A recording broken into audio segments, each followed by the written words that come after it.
हमारे चैनल को सब्सक्राइब करें और बेल आइकन दबाएं।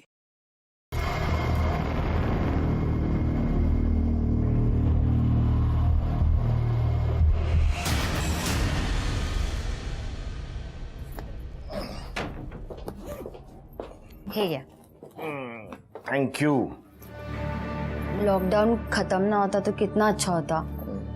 अब मैं आपके बिना कैसे रहूंगी।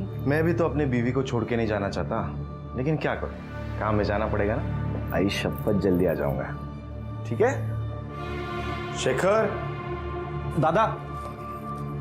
हाँ दादा। अरे वो तेरे दोस्त ने पैसा लिया था, उसका क्या हुआ? दादा वो लॉकडाउन की वजह से अभी तक लौटा नहीं पाया। मैं जल्दी से जल्दी उससे लेके दे देता हूँ। देख धंधा मंदा चल रहा है, ठीक है? उसको बोल जल्दी से जल्दी पैसा वापस चाहिए, मैं वापस आने तक। ठीक है दादा। और अपनी वहिनी का ख्याल रखना। बाय। चलो बाय। वही मुझे एक थोड़ा जरूरी काम है, मैं शाम तक आ जाऊंगा।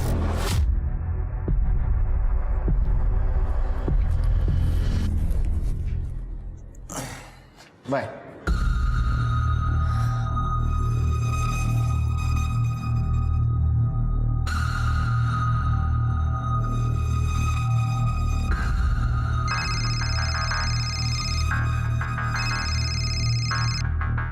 आशीष गया, अब तुम्हें कोई खतरा नहीं है। मैं अभी आता हूँ।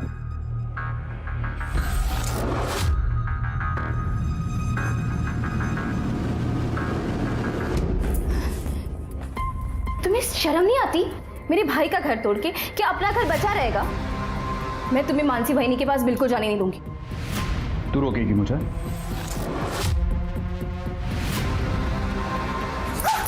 तू रोकेगी मुझे? योगेश, योगेश प्लीज। नहीं नहीं।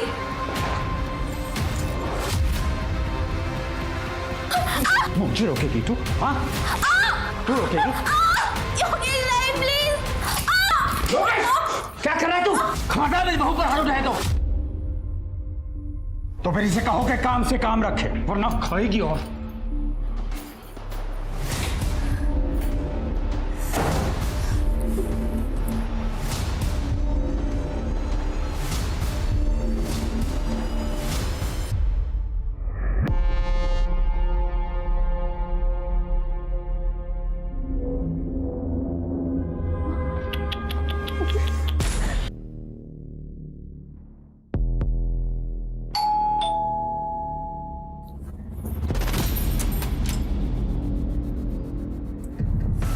चोरी की तरह नहीं, शरू की तरह।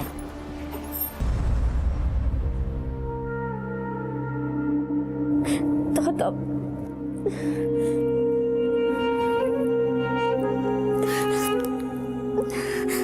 शेखर, शेखर फोन उठाओ।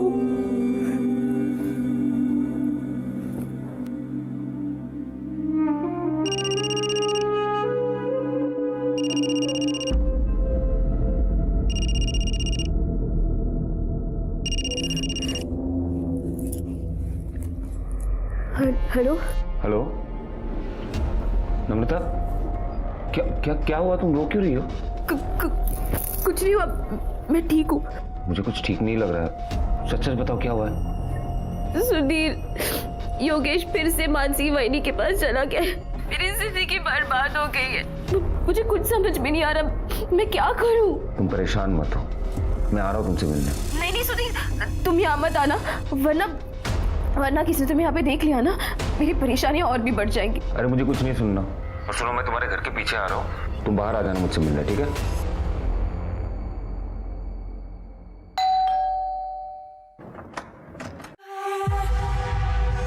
आशीष, कैसी हो?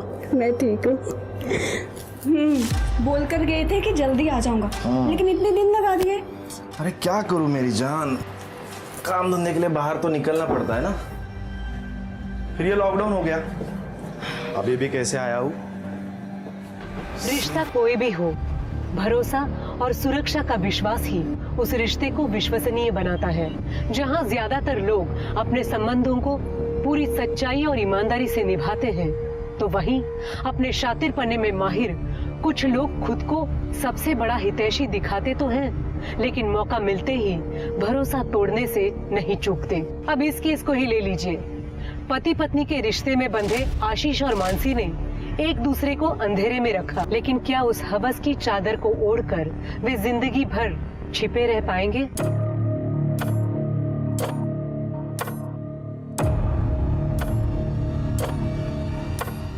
कितनी बेरहमी से मारा है तुम्हें। बता, तुम्हारी आंसू मुझसे सह नहीं जाते। पर मैंने अब सहना सीख लिया है। इन्हीं आंसू के साथ जीना पड़ेगा मुझे।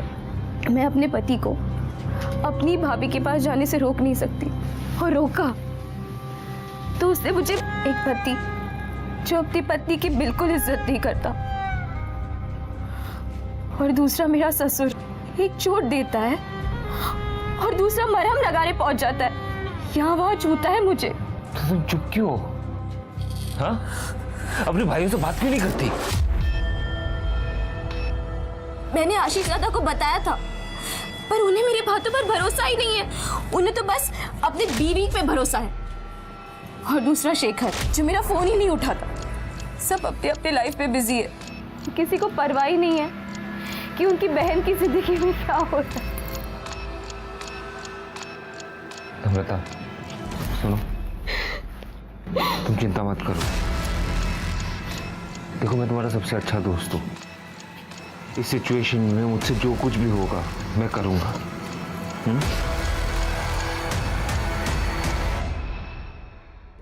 आ नहीं सकते थे, फोन तो कर ही सकते थे ना। अरे हाँ, वो इस मक्कर का भी फोन अभी आना था। कौन है? हेलो। ऐसी भी क्या नाराजगी, फोन तो उठाओ कम से कम।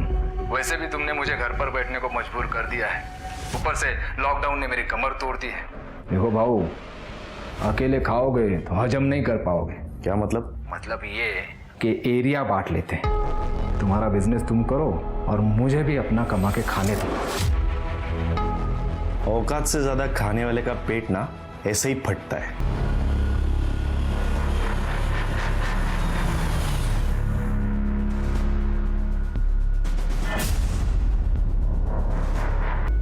लो, तुम मिठाई खाओ।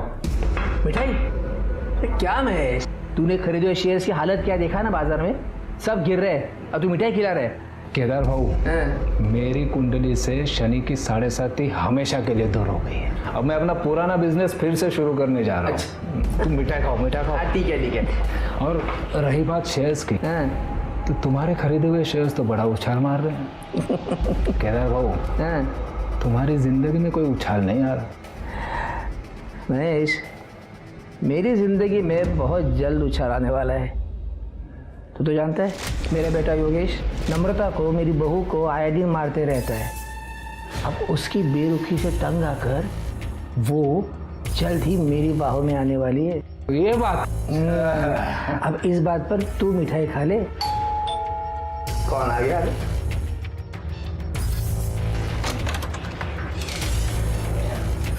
महेश कुलकर्णी। हाँ, मैं संजय, वो शेयर मार्केट में इन्वेस्टमेंट की बात करना चाहता हूँ। हाँ हाँ, आइए आइए।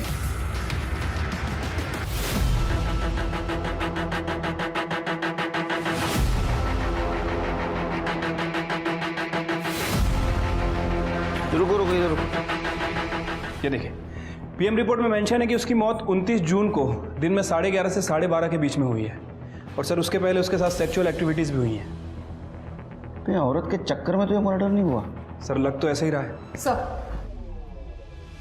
सर बॉडी की डिटेल से कोई मिसिंग कंप्लेंट मैच नहीं हुई है, और जहाँ ये लाश मिली वहाँ रोड के अलावा और कोई आबादी नहीं है, इसलिए कोई डिटेल्स नहीं मिल पाई।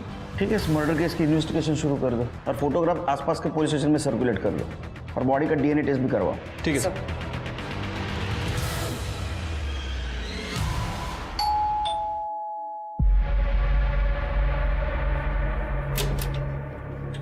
मानसी देशपांडे जी?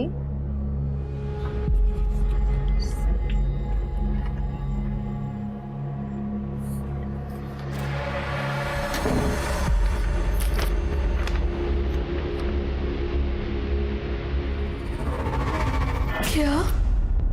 आशीष का डेथ सर्टिफिकेट? हे भगवान, ये क्या हो गया? आशीष!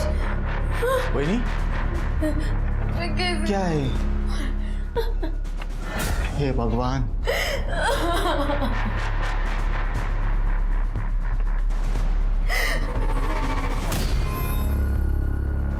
फाइनली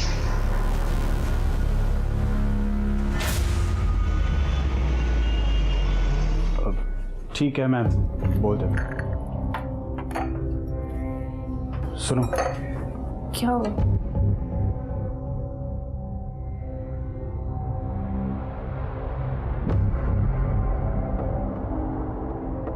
आशीष दादा नहीं रहे अब। कोरोना से उनकी डेथ हो गई है। क्या? क्या? ऐसा नहीं हो सकता।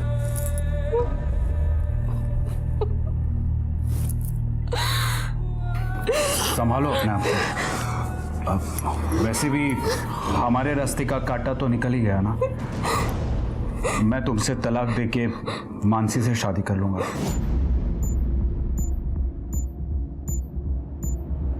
तुम्हें जरा सी भी शर्म नहीं आती ना? ऐसा क्यों कर रहे हो तुम मेरे साथ? योगेश, योगेश, रुको योगेश, प्लीज मुझे ऐसे मत ठुकराओ। छोड़ बाला। योगेश, तुम्हारी हिम्मत कैसे हुई नम्रता के साथ ऐसा बिहेव करने की? चाहता हो गेट आउट।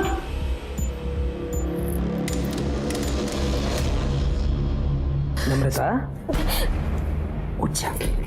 अरे उठ उठ, उठ।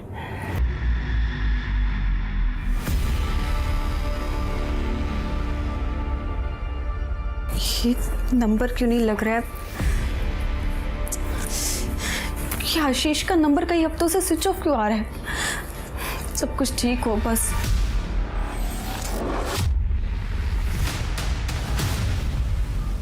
मानसी भाई नहीं, प्लीज मेरा घर मत तोड़ो। योगेश को छोड़ दो। देख नम्रता, तू अपने पति को नहीं संभाल पाई तो इसमें मेरी क्या गलती है? मतलब तू सीधे से नहीं मानेगी? शेखर, ये मानसी भाई नहीं और ये योगेश, दोनों का चक्कर चल रहा है। क्या? सोचा भी नहीं था तुम लोग इतना गिर सकते हो। मानसी बहन, अरे थोड़ी तो शर्म करो। आशीष दादा जाने के बाद तुम लोग तो खुलेआम रंगरलियां मनाने लगे। नम्रता, तू काजी नको करो। मेरे जीते जी मैं ये होने नहीं दूंगा। सर, हमारे पारिवारिक प्रॉपर्टी का बंटवारा करना है। प्रॉपर्टी में कितने बंटवारे? जी,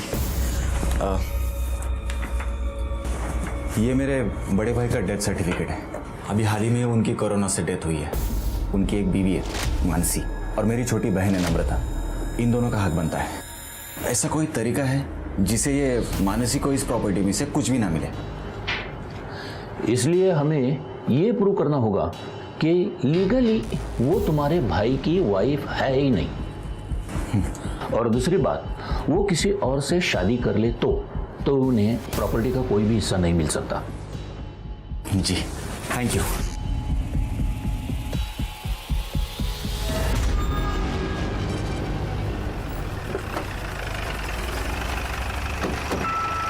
सर, आपने जो डीएनए रिपोर्ट मंगाई थी वो आ गई है। एक मिनट। हेलो, एडवोकेट सलागरे बोल रहा हूँ। केड़कर साहब से बात हो सकती है? हाँ, एक मिनट सर, मेरे साथ ही हैं। सर, आपके लिए। हेलो। हाँ, नमस्कार केड़कर साहब, एडवोकेट सलागरे बोलते हैं। हाँ नमस्कार सर, बोला बोला। अभी शेखर नाम का लड़का आया था मेरे पास प्रॉपर्टी के बंटवारे का केस लेकर। उसके भाई की डेथ हुई है। सर्टिफिकेट में death of cause is corona ऐसे लिखा है। ये सर्टिफिकेट मुझे नकली लग रहा है। अच्छा, एक काम करना सलागरे साहब, वो सर्टिफिकेट और वो आदमी की डिटेल्स श्रीकी के मोबाइल पे सेंड कर दो। सर, भेज देता हूँ मैं। Okay, thank you. आया? हाँ सर, आ गया। एक काम करो, ये स्वाति को फॉरवर्ड कर दो और स्वाति को बोलो पता करे ये फेक है या ओरिजिनल। सर। सॉरी मानसी भाभी, उस दिन मैं कुछ ज़्यादा ही बोल गया। अगर योगेश को ही नम्रता के साथ नहीं रहना है तो मैं क्यों कुछ ज़बरदस्ती करूं? और आप दोनों को भी शादी करनी है तो मुझे कोई प्रॉब्लम नहीं है। अगर आपको कोई भी हेल्प लगे तो आप मुझे बोल सकते हैं, लेकिन वही नहीं, मैं चाहता हूँ कि दादा के बाद उसकी प्रॉपर्टी का हकदार सिर्फ मैं रहूँगा। ठीक है शेखर, वैसे भी तुम्हारी प्रॉपर्टी में मेरी कोई दिलचस्पी नहीं है। मुझे तो सिर्फ योगेश चाहिए। मैं अपनी दुनिया बसाना चाहती हूँ योगेश के साथ।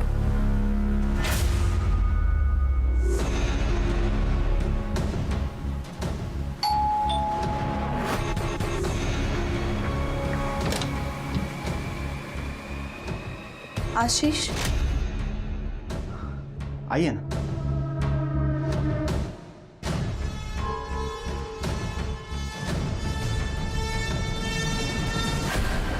लेकिन आप कौन? मैं आशीष की वाइफ कविता। क्या क्या क्या झूठ बोल रही है आप? आशीष दादा की वाइफ तो ये है मानसी। ये आप क्या कह रहे हैं? आशीष की वाइफ मैं हूँ कविता। अगर आपको विश्वास नहीं होता ना, ये मैरिज सर्टिफिकेट देखिए।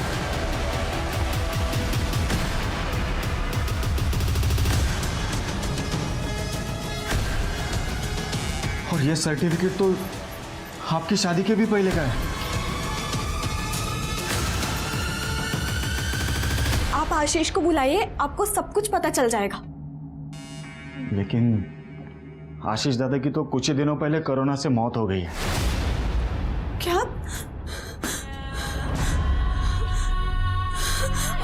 आशीष,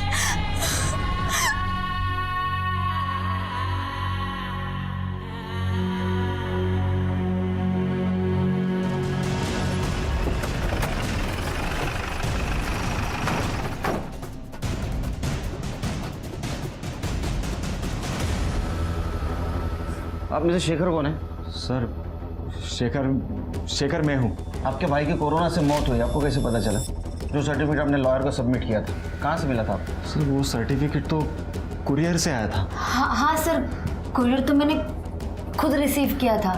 देखो ये यही था। हाँ सर, सर्टिफिकेट तो यही था। ये फेक है क्या? मैं जानती थी यहाँ कुछ ना कुछ तो गलत हो रहा है। आप? मैं आशीष की वाइफ कविता, लेकिन यहाँ आकर पता चला तो ये कि आशीष की बीवी बनी बैठी है। ज्यादा कुछ बुरा ना तेरा दूंगी मैं। काम कर रहा हूँ। अब आशीष से आखिरी बार कब मिली थी? सर वो 22 जून तक तो यही थे, उसी दिन वो गए थे। हाँ सर, उसी दिन वो मेरे पास भी आए थे। एक हफ्ते के बाद 29 जून को वो बिजनेस टूर के लिए निकल गए थे। अब कभी लंबा इंतजार मत करवाना, और अगर जल्दी नहीं आए ना तुम तो मैं वहाँ पर आ जाऊंगी। चिंता मत करो, हफ्ते 10 दिन में वापस आ जाऊंगा। यार कैब बुक करना भूल गया मैं। तुम पहले कैब बुक कर लो। नहीं यार, लेट हो जाएगा। मैं एक काम करता हूँ, बाप्पा चौक में जाके कैब ले लेता हूँ। साहब, आशीष ने मुझे इस घर और शेखर के बारे में बताया था, और बहुत दिन तक जब आशीष का नंबर स्विच ऑफ गया और ना ही कोई कांटेक्ट हो पाया, तो मैं उसे ढूंढते ढूंढते यहाँ तक आ गई। और सर आशीष दादा भी 22 जून के बाद वापस घर आए ही नहीं। हाँ सर, वो सिन्नर जाने का कह के गए थे। आशीष की किसी के साथ दुश्मनी थी? नहीं सर, उनकी किसी के साथ कोई दुश्मनी नहीं थी। दादा एकदम सीधे आदमी थे, वो सिर्फ अपने काम से काम रखते थे। सब महेश कुलकर्णी, ये आशीष का कॉम्पिटिटर हुआ करता था। आशीष ने अपनी मेहनत और ईमानदारी से उसका विश्वास जीत लिया था, और जिसकी वजह से महेश का कमीशन का धंधा भी चौपट हो गया था। और फिर एक दिन उसने आशीष को फोन पर धमकी भी दी थी।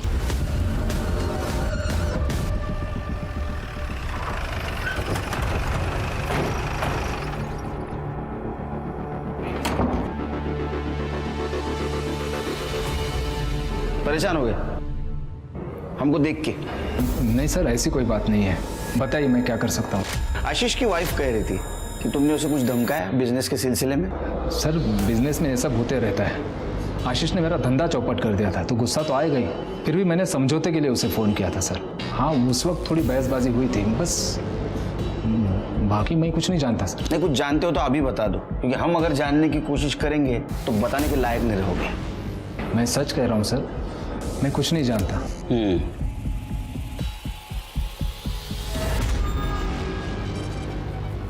सर मुझे तो इस शेखर का ही हाथ लग रहा है, क्योंकि प्रॉपर्टी के बंटवारे को लेके वो डायरेक्ट लॉयर के पास चला गया। सर ये बात कुछ हजम नहीं हो रही है। लेकिन आशीष को मार के शेखर को ज्यादा कुछ नहीं मिलता, क्योंकि आशीष के मरने के बाद उसकी प्रॉपर्टी तो उसकी वाइफ को मिलने वाली थी। ये महेश हमसे कुछ छुपा रहा है। एक काम करो, महेश का सीडीआर रिपोर्ट और मोबाइल लोकेशन ट्रैक करो, और ये जो फेक डेथ सर्टिफिकेट मिला था वो किसने बनवाया था ये भी चेक करो। शायद उससे हमें पता चले कि आशीष के साथ एक्चुअल में क्या हुआ था। ठीक है सर। सर, कविता के बयान के मुताबिक 29 जून को आशीष नासिक से निकला था और उसके अगले ही दिन हमें एक आदमी की लाश मिली थी नासिक के जंगल। हिसाब से उस आदमी की मौत 29 जून को ही हुई थी, तो कहीं ये लाश आशीष की तो नहीं? उस बॉडी से शेखर का डीएनए मैच कराओ। सर, शेखर का डीएनए मैच होते ही इस बात की भी पुष्टि हो गई कि 30 जून को लावारिस लाश दरअसल आशीष की ही थी। लेकिन पुलिस के सामने ये सवाल अब भी मौजूद था कि आशीष को आखिर मारा किसने। आशीष की फोन लोकेशन और कॉल रिकॉर्ड से भी कोई खास सबूत हाथ नहीं लगा। पुलिस का शक आशीष के बिजनेस राइवल महेश कुलकर्णी पर जाकर ठहर रहा था। दूसरी तरफ पहले ही अपने पति से मिले धोखे से दुखी नम्रता अपने भाई शेखर के विश्वासघात से हिल गई थी, जो योगेश की शादी मानसी से करवाने की हिमायत कर रहा था।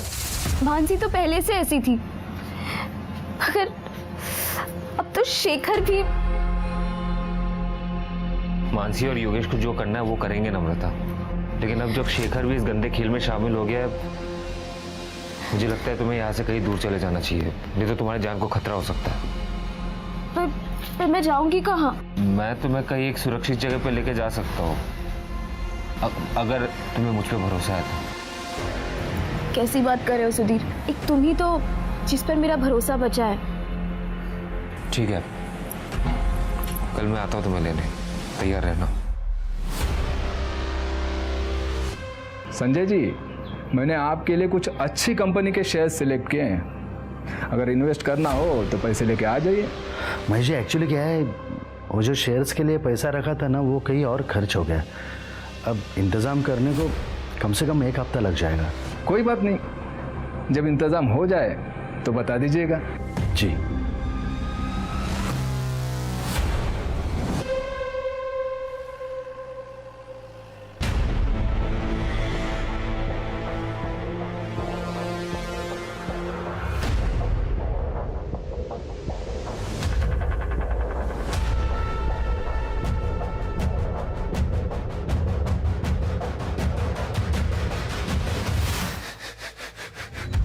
नम्रता, नम्रता, नम्रता, क्या है?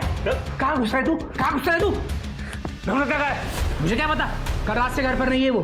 तुम्हें पता होगा ना, तू तो आशिक है उसका। बता कहाँ छुपा के रखा है उसे? मुझे नहीं पता नम्रता कहाँ पे है। भैया किसी और के साथ भाग के। सच सच बता नम्रता कहाँ है? तुम लोग उसे बहुत परेशान करते हो, मुझे पता। कहाँ छुपा के रखा है? कहाँ छुपा के रखा है? हिम्मत कैसे हुई तेरे मेरे बाबा को हाथ लगाने की? हाँ, हिम्मत कैसे हुई? छुपा के रखा है, मैं उसे ढूंढ के निकालूंगा, मैं बोल रहा हूँ। अरे जा जा। नम्रता जहाँ भी होगा ना, मैं पता लगा के रहूंगा। चल निकल। नम्रता कहाँ है? चल पता लगाता है साला। कातिल बहुत चालाक है शेर के, और इसलिए उसने कोरोना का सहारा लिया। लेकिन सबसे बड़ा सवाल यह है कि आशीष को कहाँ मारा गया, क्योंकि कविता के बयान और आशीष के कॉल डिटेल्स के मुताबिक वो घर से 11 बजे निकला था और उसकी मौत 11:30 से 12:30 के बीच में।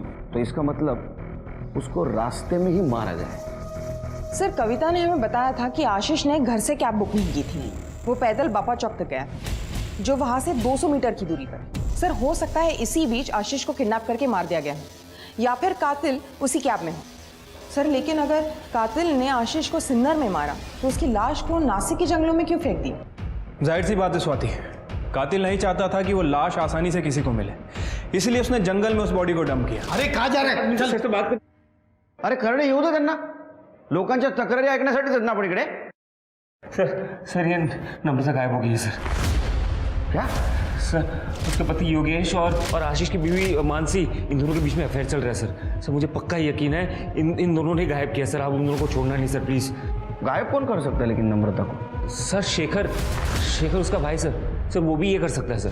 सर ये योगेश और मानसी की शादी को रोकने के बजाय वो उसे सपोर्ट कर रहा है प्रॉपर्टी के चक्कर में सर। और नम्रता ने उसे वार्निंग दिया कि अगर उसने ऐसे किया तो प्रॉपर्टी में अपना हिस्सा वो नहीं छोड़ेगी। इन सब से पूछताछ करनी होगी। अरे सर, हमें नहीं पता वो कहाँ चली गई है। हाँ सर, एकदम कैरेक्टरलेस औरत थी। कितनों के साथ उसके चक्कर थे सर, और उसमें से ये एक सुधीर भी है, पूछिए उसको। और सर एक बार तो उस कमीनी के लिए इसने मुझे मारा भी था, पूछिए। सर ये झूठ बोल रहे हैं, उसका कोई चक्कर किसी के साथ नहीं चल रहा था। हाँ मैं मानता हूँ कि मेरा एक तरफा प्यार था उसके लिए, हम दोनों बहुत अच्छे दोस्त थे सर, इसलिए उसने मुझे सब कुछ बताया कि कैसे वो उसे मारता था और इसका ये बाप उसे मलहम लगाने चक्कर में उसको मोलेस्ट करता था। सर उसे लगा कि वो इस घर में सुरक्षित नहीं है, उसको मेरी मदद की जरूरत थी। उससे पहले कि मैं उसे कोई सेफ जगह पे लेके जाऊं, इन लोगों ने उसे गायब कर दिया सर। अरे झूठ बोल रहा है सर, खोटा बोलते हैं। ये खुद उसको भगाने के चक्कर में था और अब हम पर आरोप कर रहा है अभी। हाँ सर मैं झूठ नहीं बोल रहा हूँ सर, मेरी बात मानिए सर। आप मुझ पर कैसे इल्जाम लगा सकते हैं सर? आशीष को ढूंढने के लिए आई हूं मैं यहाँ। और तू, तेरा भाई मरा नहीं और तू वकील के पास चला गया, अजीब नहीं लगता तुझे? सबसे ज्यादा शक ना तुम दोनों के ऊपर है। एक सीधा सीधा उगल दे वरना डंडा मार के उगलवाऊंगा। सर मैंने कुछ नहीं किया, मुझे सच में कुछ पता नहीं। सर हमें जितना पता था आपको बता तो दिया। वो सर्टिफिकेट भी कोरियर से आया था। सर अभी तक इस नम्रता की सीडीआर से कुछ खास पता नहीं चला। 31 जुलाई से इसका फोन स्विच ऑफ है और अभी तक स्विच ऑफ ही है। सर हो सकता है कि नम्रता अपने हस्बैंड के साथ घर से भागी हो या फिर कोई उसे जबरदस्ती करके ले गया हो सकता है कि मानसी और योगेश भी इसमें इन्वॉल्व हो। अरे शेखर? हाँ सर, इस शेखर को भी इग्नोर नहीं कर सकते हैं क्योंकि वो प्रॉपर्टी के लिए कुछ भी कर सकता है। और हमें सुधीर ने बताया था कि नम्रता अपना हिस्सा शेखर से मांग रही थी। सर वो नम्रता का पता चल गया सर, उसने मुझे 1 घंटे पहले फोन किया था। लोगों ने उसे गोल चौक में किसी महेश कुलकर्णी के घर पे बंद करके रखा है सर। मैं वहां पे गया था लेकिन वहां पे कोई था नहीं। इस केस में महेश कुलकर्णी का नाम बार बार आ रहा है, कहीं आशीष और उसके बहन से बदला लेने का मामला तो नहीं? एक काम करो, सुधीर को जिस नंबर से कॉल आया था उसके डिटेल्स निकालो। इस महेश कुलकर्णी को जल्द से जल्द पकड़ना होगा। चलो।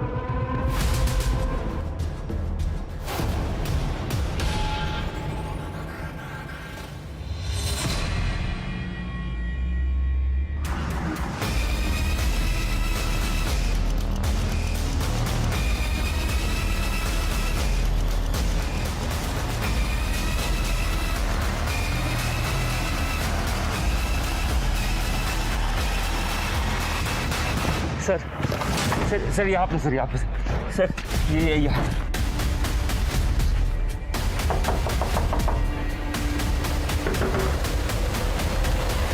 मैं जब आया था तब बंद था सर। बंद कर, नौटंकी बंद कर। तूने मारा नम्रता को? तो एक तरफा प्यार करता था ना उससे।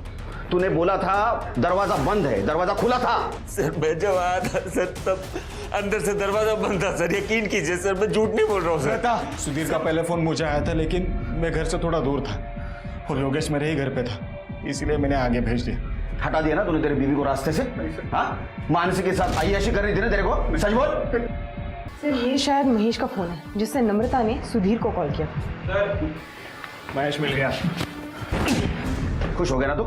भाई बहन को मार के तेरा बदला पूरा हो गया? सर आशीष और नम्रता को मैंने नहीं मारा है। हाँ मैं नम्रता को यहाँ ले आया था पर केदार के कहने पर। देख, मेरी बहू नम्रता घर से भागने की तैयारी में है।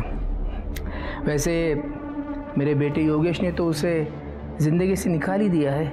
अब उसको किसी सुरक्षित जगह की तलाश है। इस स्थिति में उसके भाई का दुश्मन मतलब तू, तेरे उस वाले घर से सुरक्षित और कौन सी जगह हो सकती है?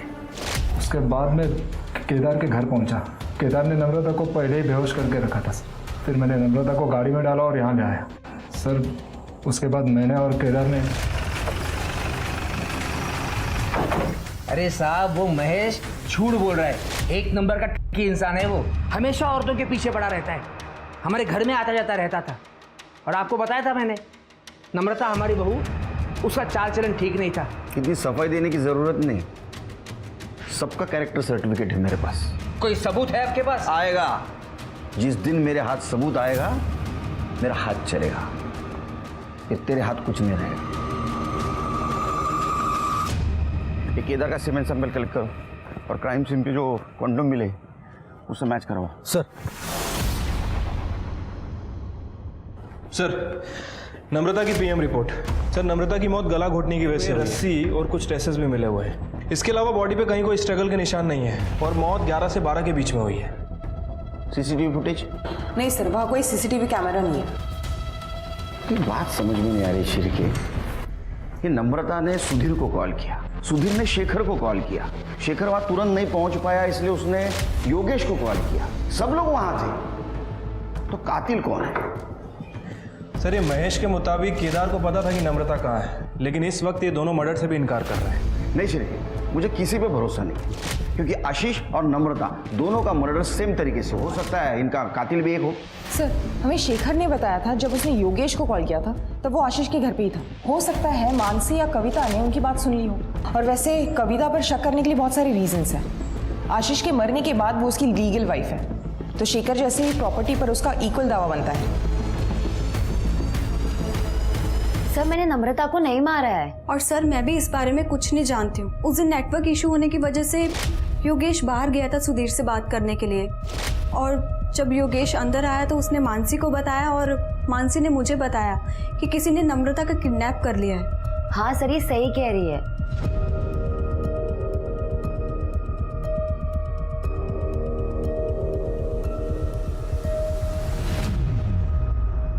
सर, आपको क्या लगता है ये दोनों लड़कियां सच बोल रही है या सच को छुपा रही है? ये नम्रता को जिसने भी मारा है बहुत होशियार है, उसे ढूंढने के लिए मैं बहुत मेहनत करनी पड़ेगी। शिरके, ये आशीष का डुप्लीकेट डेथ सर्टिफिकेट जिसने भी बनवाया है उसका कुछ पता चला? फिलहाल तो नहीं सर। ठीक है शिरके, तुमने एक चीज पॉइंट आउट की, खिड़की के बाहर 2 रस्सी के टुकड़े लटक रहे थे और बीच का हिस्सा गायब था। ये नम्रता को भी रस्सी से घोट के मारा गया है ना? हाँ सर। ऐसा तो नहीं कि ये रस्सी उसके लिए यूज की गई हो? पॉसिबिलिटी तो है सर। एक काम करो, फॉरेंसिक टीम को बुला, हम लोग कातिल के बहुत नजदीक पहुंच गए, जल्दी। ठीक है सर। सर, एक मिनट। हेलो, ठीक है सर। क्राइम सीन पे जो कॉन्डम्स मिले थे और उसके अंदर जो सीमेन था वो केदार के सीमेन से मैच कर रहा है। बोला था ना तेरे को, जिस दिन हाथ सबूत लगेगा मेरा हाथ उठेगा। सच बोल। मुझे मत मारिए, मैं सब बताता हूँ। मैं मानता हूँ कि मेरी बुरी नज़र थी मेरी बहू पर। महेश जो कुछ भी बोला बिल्कुल सच बोला। ये नम्रता को किडनैप करने का प्लान मेरा ही था, लेकिन मैं सच बोल रहा हूँ, मैंने उसे नहीं मारा सर। तूने अभी आधा सच बोला है। तूने एक औरत को मॉलेस्ट किया है, एक औरत तुझे मारेगी। स्वाति, इसको इतना मारो ये सच बोले। सर सर सर आ, सर आ।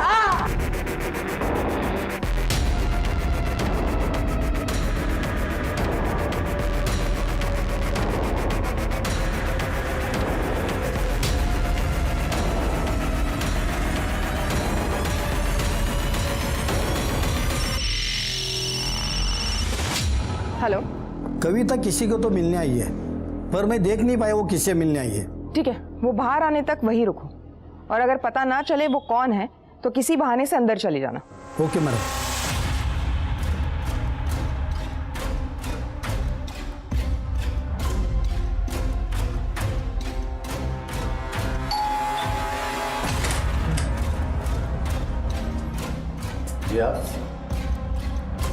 इलेक्ट्रिसिटी डिपार्टमेंटमधून आलोय, तुमच्या मीटरचं रीडिंग घ्यायचं आहे।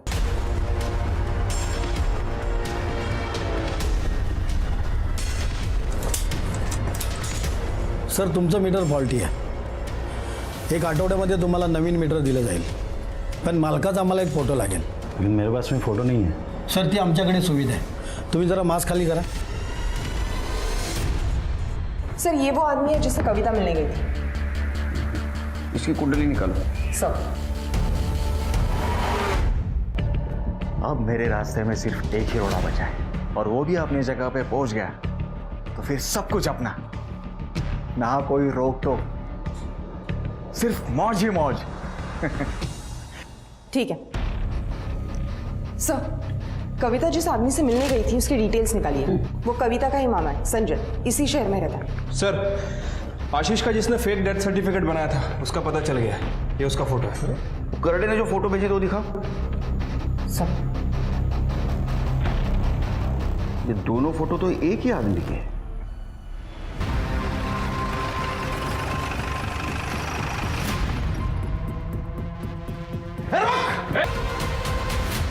दोनों फोटो तो एक ही आदमी के हैं। ये देखो, लेकिन इसने आशीष और नम्रता को मारा क्यों होगा? सर 100% प्रॉपर्टी का मामला हो सकता है। प्रॉपर्टी का मामला? अगर प्रॉपर्टी का मामला हो सकता है तो इसका अगला शिकार शेखर हो सकता है। हमें शेखर को बचाना होगा। 1 सेकंड से शेखर बच गया और 1 सेकंड से तू भी बच गया। तुम दोनों के खिलाफ सारे सबूत है हमारे पास। तुम सच बोलो, नहीं तो हमारा डंडा बोलेगा। बताती हूँ सर, मैं आशीष से बहुत प्यार करती थी। मुझे बिल्कुल भी अंदाज़ा नहीं था कि वो मुझे इतना बड़ा धोखा देगा। वो अक्सर बिजनेस का नाम लेकर सिनर आया करता था, और जब उसने ज़्यादा से ज़्यादा वक्त यहाँ बिताना शुरू कर दिया तो मुझे उस पर शक होने लगा। फिर मैंने ये बात संजय मामा को बताई। इन्होंने आशीष के इस घर पर नज़र रखनी शुरू कर दी। तब हमें पता चला कि आशीष और मानसी शादी कर इस घर में एक साथ में रह रहे हैं।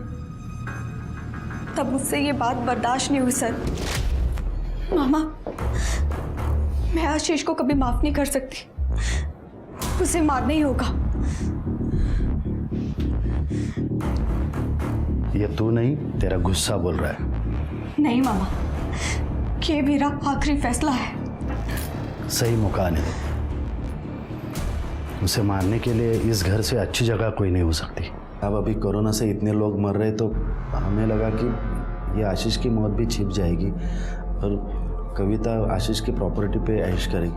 लेकिन साहब, जब हम यहाँ आए तो हमें पता चला कि ये आशीष की तो बहुत सारी प्रॉपर्टी है।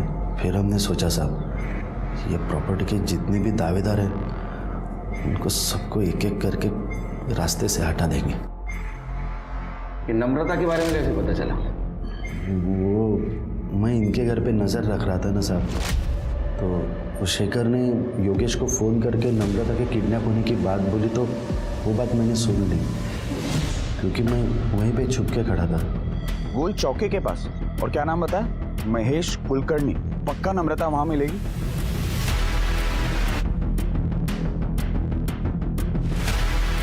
मैं वो एड्रेस पे पहुंचा और नम्रता को गला घोट के मार दिया सर। सुधीर को आते हुए देखा। सुधीर ने बहुत कोशिश की दरवाज़ा खोलने की, लेकिन मैंने उसे खोलने नहीं दिया। फिर सुधीर वहाँ से चला गया, फिर मैं भी वहाँ से चला गया सर। नम्रता के बाद सिर्फ अभी शेखर बचा था। उसे मारने ही वाले थे साहब, पकड़े गए। तुम्हें पता है, लालच और बेवकूफ़ी में तुमने कितनी लोगों की जिंदगियां बर्बाद कर दी। आप दोनों को तो मौत से भी बदतर शिक्षा होनी चाहिए। रिश्ता कोई भी हो, उसमें प्यार और अपनेपन की नमी बनाए रखकर ही लंबे समय तक साथ चला जा सकता है। और इतना जरूर ध्यान दें कि भरोसा कतई टूट न पाए, वरना परिणाम के तौर पर कोई न कोई दुर्घटना जरूर होकर रहेगी। अब मैं सोनाली कुलकर्णी आपसे विदा लेती हूँ। फिर मिलेंगे एक नए केस के साथ क्राइम पेट्रोल सतर्क जस्टिस रीलोडेड में। तब तक अपना और अपने परिवार का ख्याल रखिए। आप जानते हैं हम सब एक मुश्किल दौर से गुजर रहे हैं। कृपया मास्क पहने, सैनिटाइजर का इस्तेमाल करें और उचित दूरी बनाए रखें। देखते रहिए क्राइम पेट्रोल सतर्क। जय Hind. For more updates, subscribe to our channel, click the show links and enjoy watching the videos.